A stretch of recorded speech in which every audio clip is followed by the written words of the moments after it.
Okay, lads.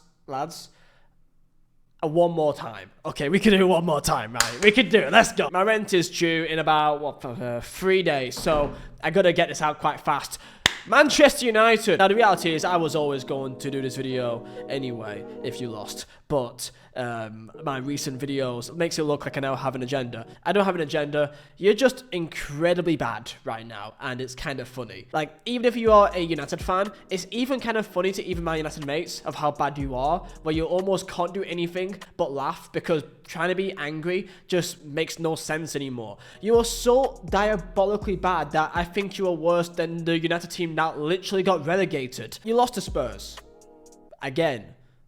For the 4th time. Like, even in the worst United teams, you know, from like the recent years or in the past or whatever, you know, you've always been able to beat, you know, like Cities or Liverpool's. You know, you seem to always come up in those games. Not always, let's be honest, not always, but you kind of come up.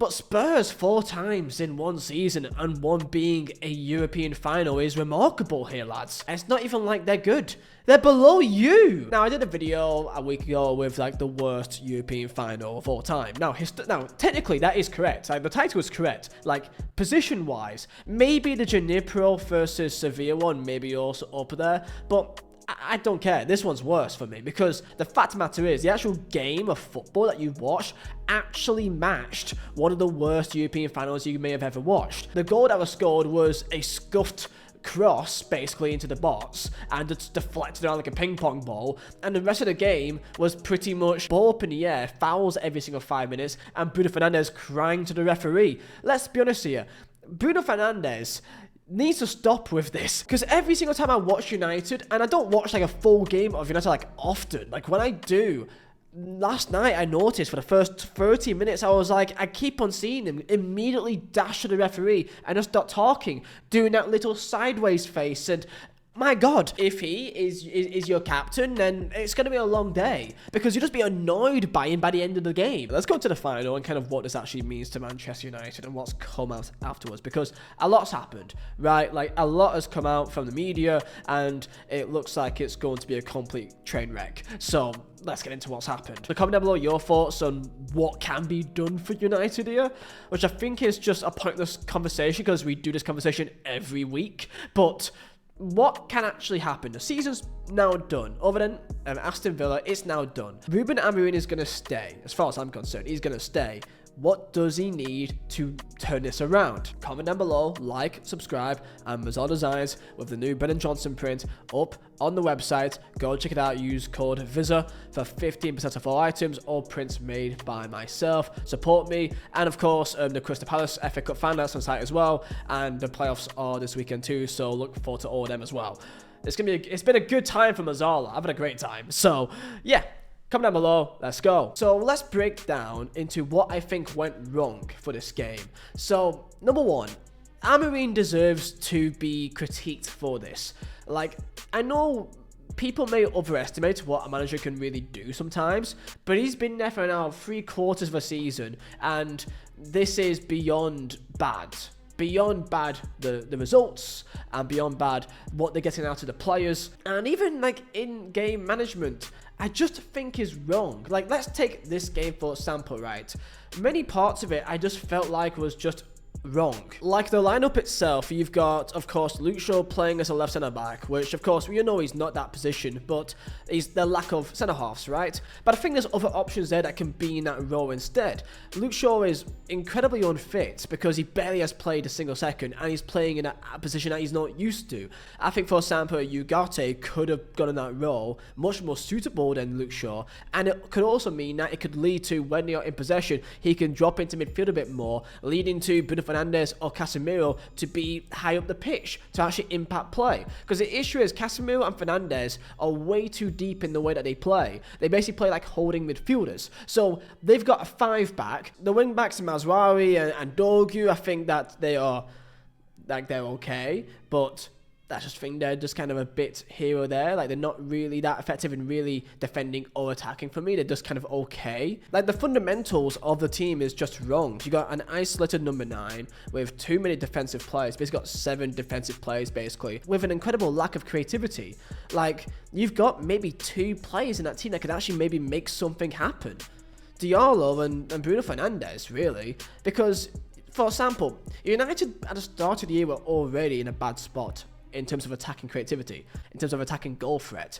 And that was when they had Marcus Rashford, they had Anthony, they had Jadon Sancho, they had those 3 players there, and they're all gone, and they've not been replaced. So, yeah, they're not going to score many more goals than what they already had when they weren't already scoring enough goals. Like, was Rashford really that bad in training to not play a factor here? Like, Rashford was let go by Amorim because of his behaviour in training, or his lack of attention to detail, application in training. He was a non-starter, apparently. Like, apparently he just wasn't, like, falling in line to what Amorim wanted from him, which is, I guess, fine, but you've got to replace that with something, and there's been nothing. And then there's in-game management. Amorim, I think, could have made changes so much sooner.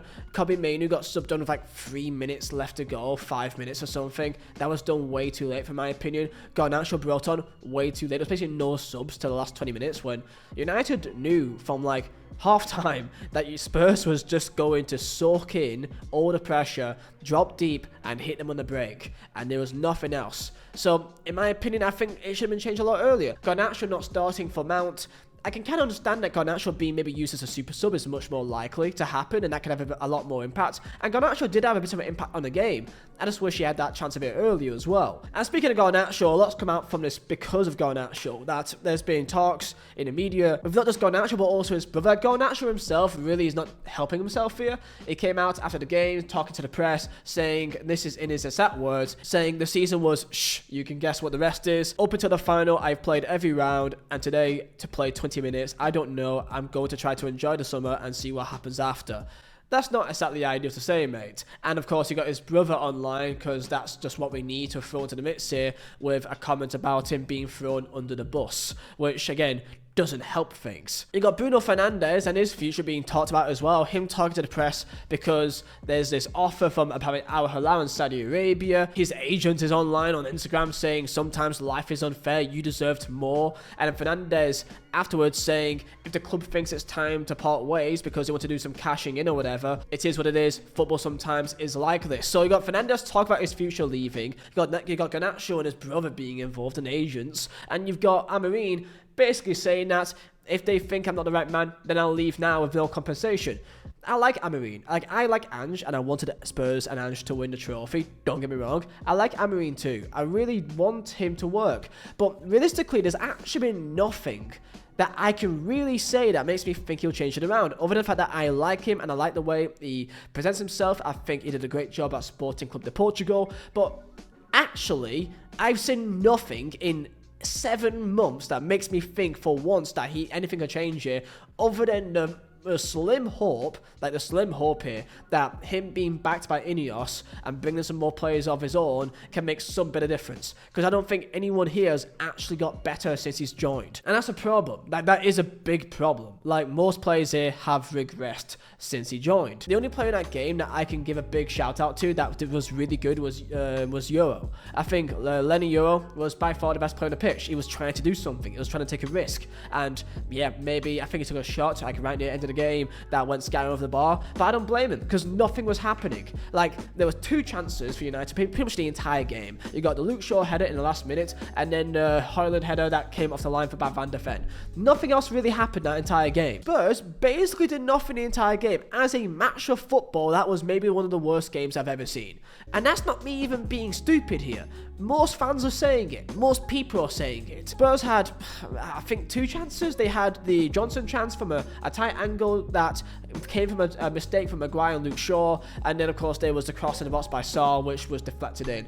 And I think Solanke there was a break on, Solanke had a poor touch and it went wide. Other than that, I don't think they had any other real attacks, it felt like. And yeah, I just noticed the entire time that Fernandes just kept crying to the referee the entire game. And you'd think sometimes he would stop doing it, but he just keeps doing it. So what happens now with United? You know, what actually happens? I'm seeing the links of Mateus Cunha coming to United, which he's an adaptable forward that can play in different positions, which I think is a kind of player that he would like. But is that a cheap option? Maybe. Like Liam Delap is linked as well. And I just think that Delap is a bit more of again, like a cheap option. Like, I just don't think like he's really a United number 9. Like, it's just another young player like Højlund that really is missing parts of his game to be thrown to a club under expectation of that size. I can't see Delap being the answer. I think they should be going for more of a Gyökeres, which has the most obvious link in the world because he literally played for the manager beforehand and was amazing. The only hope is because so many teams are going to be in Europe next year and United won't be, that they literally can only concentrate on the league and of course the cup competitions. But mainly the league, 1 game a week for the most part. Like, they have to now get top 6, top 5. I guess top 5 against the Champions League football now. They have to. Like, they have to, right? There's no excuse. Amorim's complained about the fact that they've not been much time to train because of how many games are happening. They have 1 game a week. They will have so much more time to train. He's going to have a pre-season training as well. Like, if they start poorly and, like, it's October, November, and they're, like, 8th, 9th, I can't see him staying. But again, what would actually change? Would anything actually change if you sack him again halfway through next year? Like, what manager can come in that would make any difference? It's perfect. It's such a shame. And the issue is the kind of players that'll come in now. Like, the only players that come in are players that will come because of the big wages and a big pay packet, and it's Manchester United. Like, the name and a big wage will be the only reason why players will come right now, compared to so many other clubs, and that's a problem. How many players here will still be here next year? Most of these United players, how many will still be here? His position, his tactics will stay the same, formation will stay the same, and most of these players will still be here, I imagine. So what would actually change next year? Unless if he's allowed to let so many players go, the issue is, because of their wages, not many of these players will be really that wanted by many clubs right now, unless if you take a massive loss. But even still, the wages play a massive factor. United may have to sell Fernandes. They may have to sell Garnacho or Mainu to bring players in because they're now losing about 80 or 100 million pound of usual European or Champions League revenue with no European football to offer for any players.